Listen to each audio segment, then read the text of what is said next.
primeiro anjo tem um evangelho eterno.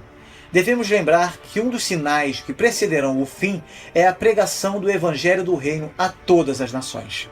O texto não diz que ele tem o evangelho eterno, mas um evangelho eterno, dando a entender que o anúncio do fim é uma parte das boas novas.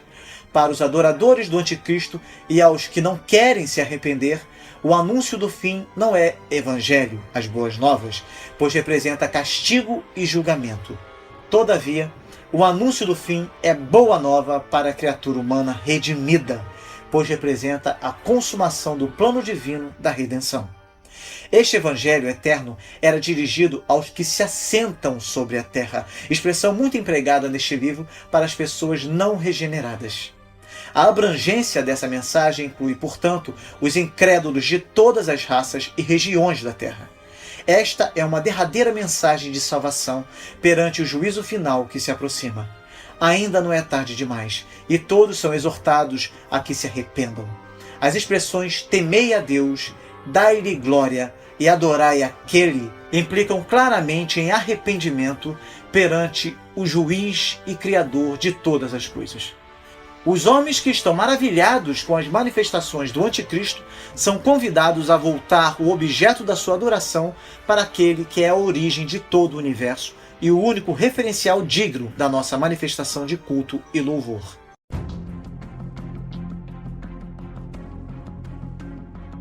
Nos tempos do Antigo Testamento, a Babilônia era a grande inimiga de Israel e a capital da idolatria, riqueza e luxúria.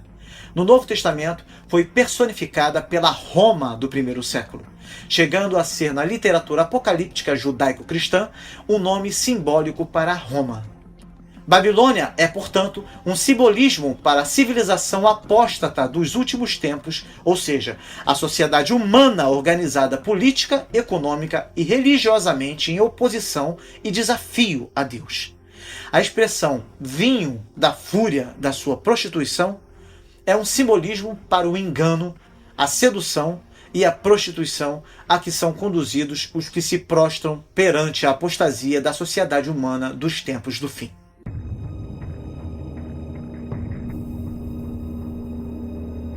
O propósito misericordioso de Deus se manifesta mesmo nas pragas, nos juízos das 7 trombetas, pois é seu desejo que as pessoas se arrependam enquanto ainda há tempo.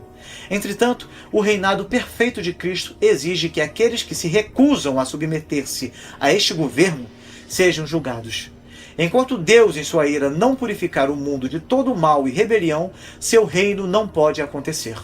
Por este motivo, no sentido mais amplo do plano de Deus para o homem, sua ira é necessária e está de acordo com o seu amor e a sua misericórdia.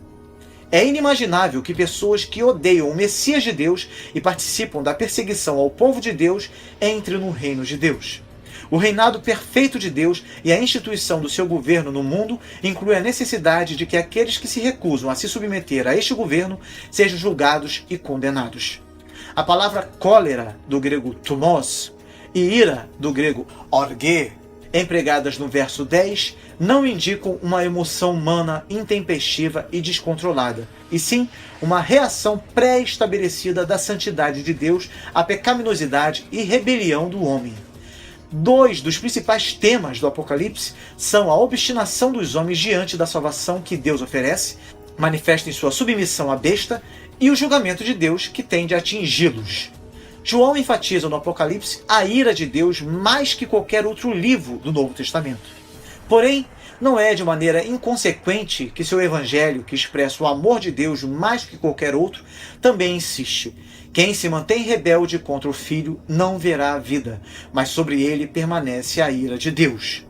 Paulo inicia sua mais elaborada declaração sobre o Evangelho da Graça com as palavras: a ira de Deus se revela do céu contra toda impiedade e perversão dos homens. Qualquer interpretação da mensagem do Novo Testamento que não inclua a ira de Deus está atenuada e mutilada. A expressão vinho preparado sem mistura indica um vinho muito forte, o que simboliza toda a força da cólera de Deus sobre o pecado humano nesta ocasião histórica final. O lago de fogo e enxofre será o lugar definitivo de castigo da besta e do falso profeta, e de todos que não tiverem seu nome escrito no livro da vida do Cordeiro. A palavra comumente usada para o lugar dos perdidos no Novo Testamento é Geena ou Gehenna, enquanto o mundo dos mortos intermediário é Hades, Sheol, no Antigo Testamento. Geena não aparece no Apocalipse. Hades aparece 4 vezes, usado quase como sinônimo de túmulo. Algumas versões traduzem tanto Geena como Hades por inferno, confundindo muito a situação. Ambos têm significado bem diferente. Geena vem do hebraico Ge-Inom, que significa Vale do Inom, e se refere ao vale que passava ao sul de Jerusalém, onde nos dias da monarquia, judeus apóstatas adotaram as práticas cultuais da Palestina e queimaram crianças em honra a Baal e Moloque. Por isso, o Vale de Inom se tornou tradicionalmente para os judeus um sinônimo de destruição pelo fogo. Jeremias vê o vale transformado em Vale da Matança, no dia da vingança. Nosso Senhor também usou esta figura para descrever o destino dos maus. Advertiu seus ouvintes que empregassem todos os meios necessários para remover os obstáculos e evitar este destino. É melhor entrares maneta na vida do que, tendo as 2 mãos, ires para o inferno, Geena, para o fogo inextinguível. Em outra ocasião, Jesus descreveu o destino dos perdidos como sendo separação eterna de Deus e do seu Cristo. Não podemos compreender tudo o que está implícito na afirmação de que os maus serão castigados diante dos santos anjos e na presença do Cordeiro. Jesus disse que negaria diante de Deus e dos anjos aqueles que o negassem. O versículo 11 nos lembra dos 24 anciãos que não têm descanso nem de dia nem de noite, proclamando louvores e adoração a Deus. A duração eterna do castigo dos maus não é novidade no Novo Testamento. Jesus tinha falado do castigo eterno dos perversos e advertiu acerca do inferno de fogo, onde não lhes morre o verme, nem o fogo se apaga. O povo de Deus é encorajado a suportar o sofrimento com paciência, e o triunfo definitivo de Deus incentiva o seu povo a permanecer fiel em meio a todas as tentações e perseguições, até mesmo diante da morte. O resultado de recusar-se a adorar o anticristo será temporal, mas o resultado de afastar-se de Cristo será eterno.